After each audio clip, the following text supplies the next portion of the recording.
Anna Patterson with the North Carolina Housing Coalition. Thank you for joining us this morning for our housing call. And without further ado, I will turn it over to our Director of Housing Policy, Stephanie Watkins-Cruz. Good morning, everyone. I hope you all are having a great week so far. Going to go ahead and just kick it off and say a big thank you to everyone who attended NC Housing Day 2026 last week. It was really wonderful to see a lot of you again and early, right? Because sometimes we don't see each other except for at the conferences. And it was so wonderful to meet a lot of new faces and new people passionate about housing. So we had over 177 people sign up for this event. We're still tallying up the numbers based on who checked in and who was able to come by. But we're just really, really thankful that folks from across the state really decided to make their way to Raleigh and to emphasize the importance of housing at the General Assembly all day. We had over 75 different meetings with legislators and really, really enjoyed getting to see the different folks across the housing continuum meet and get together, but also to be really unified on the fact that voters are concerned about the rising costs of housing and that the General Assembly has a critical role to play in funding solutions. So thank you again if you came out and you attended. Also, thank you. A big shout out to our fellow co-hosts, the Habitat for Humanity of North Carolina, the Community Land Trust Coalition of North Carolina, and the North Carolina Coalition to End Homelessness. It is always wonderful to be able to come together with other statewide organizations and meet other folks because of that. So really, really grateful for those partnerships. And in a few weeks, we will see a lot of you again, or we will get to reunite with a lot of you for the first time since last year. Bringing It Home is happening from May 26th to May 28th at the McKimmon Center in Raleigh. So come and make sure to register. We have a Bringing It Home 2026 conference page that is linked in the call notes for you with more information. Registration does close May 15th. If you have any questions, you can contact Stephanie Kirby with any questions, and we'll have her email in the call notes for you as well. Moving on to federal updates. So as of this morning, Politico reported that the 21st Century Road to Housing Act is actually under discussion again, and it could go to the floor for a vote in the House as soon as next week. The Housing Financial Services Chair, French Hill, and Ranking Member Maxine Waters have been working to amend the bill after the House rejected the Senate's version of the bill back in March. House leadership does not support a provision that would put limits on institutional investors purchasing single-family homes.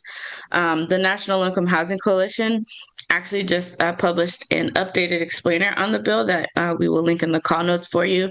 And from our meetings back in March with some members and their staff of the congressional delegation, it seems like the provision around institutional investors, the key there is really the definition of investor, of institutional investor and size of portfolio and size of company. So that seems to be kind of the detail that isn't really getting ironed out. So we'll see how the discussions continue to move from there.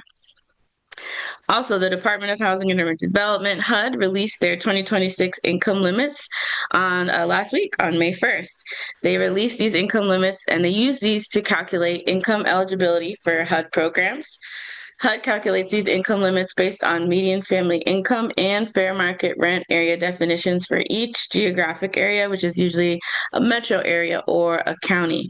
And there actually across the board was an average annual increase of about 3.4% on these income limits. So keep an eye out.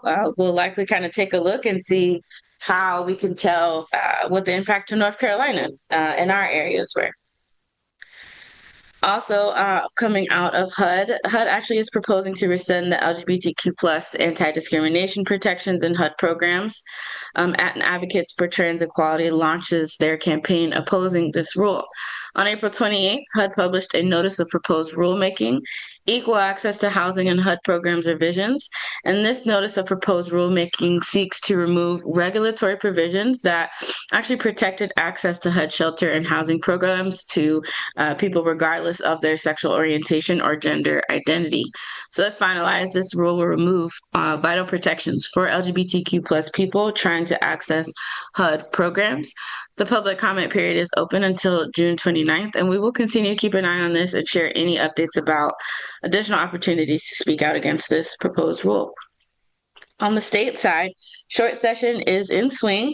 Of course, we were there last week meeting with folks for Housing Day, but also kind of getting back in the swing of having bills filed and bills starting to move and hearing kind of what folks' different priorities are. So we have a list of bills in the call notes for you that were filed between the 29th and as of this morning that are bipartisan sponsored, Republican sponsored, as well as Democrat sponsored that relate to housing or community development or homelessness in some way. A few that I want to kind of point out in particular, there's House Bill 1118, the Workforce Housing Loan Renewal Act, and we're really excited about this. It was filed last week by Representative Chesser, Sheetzold, Willingham, and Buanzi, and it appropriates $35 million in recurring funds to the Workforce Housing Loan Program beginning this year. This is huge. This was one of our big legislative asks for Housing Day, and it's something we absolutely support. So please, if you are in any of these members' districts, please reach out and thank them. We also had several others like Representative Campbell sign on after Housing Day, and we're really grateful because it appears that a lot of those meetings had an impact.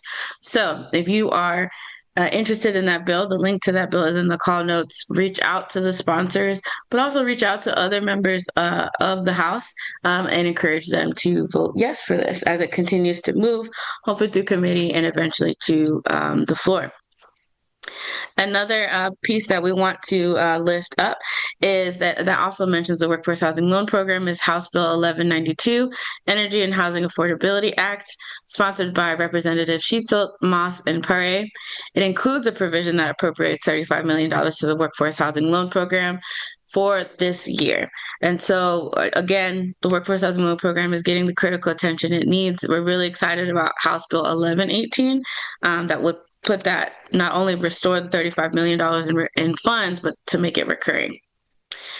Additionally, there are several others that are listed in the call notes. There's one, House Bill 1092, Reform North Carolina Property Tax Act. This was filed and sponsored primarily by Representative Ager, Longus, Buanzi, and Johnson Hostler.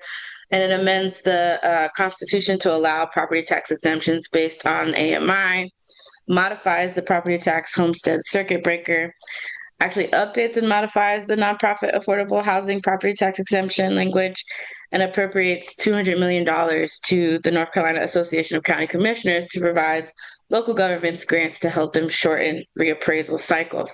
So that's a big one that is Democrat sponsored. There's a lot of movement around property tax, and thankfully a lot of movement around the Workforce Housing Loan Program. And then, of course, another big announcement last week was the filing of the bill proposing that there be a one-time $50 million appropriation for an affordable housing infrastructure revolving loan fund, and that is also bipartisan sponsored. So a lot of movement since last week. And we hope you keep an eye out. We'll actually be updating our bill tracker link so that you will be able to see the bills that are coming through in short session and kind of where they're at and what we're looking at. We have several local headlines from cities offering grants to faith communities in developing affordable housing, as well as other creative ways that nonprofits and towns are working on providing homelessness services or trying to turn other types of buildings into shelters or affordable housing. On the reports, events, and resources side, the National Fair Housing Alliance released their Fair Housing Data Mapping Tool. And there's also a few different reports. There's one from Opportunity Starts at Home that looks at the intersection of recovery, mental health, and housing. And then there's another report from the Joint Center for Housing Studies out of Harvard looking at renters and how they're spending more income on housing, increasingly so. The Local Housing Solutions Report, they have released their federal funding directory, so please make sure to check that out if you're interested in kind of looking at a clearinghouse of that. On May 27th, on the event side, there will be a housing summit in Hendersonville on May 27th from 5:30 to 7 p.m. at Hendersonville High School. This will feature an unveiling of the City of Hendersonville's community-driven strategic housing plan, as well as an overview of new housing initiatives and an opportunity to provide input and strengthen collaboration around housing affordability challenges. Also coming up about a few weeks after that, and registration ends May 22nd for this event in particular, is the 2026 KHEC Partners Conference, which this year is happening in Raleigh on June 9th to June 10th at the Raleigh Convention Center. Again, registration ends May 22nd. Again, there are lots of links, as always, in the call notes that we have for you.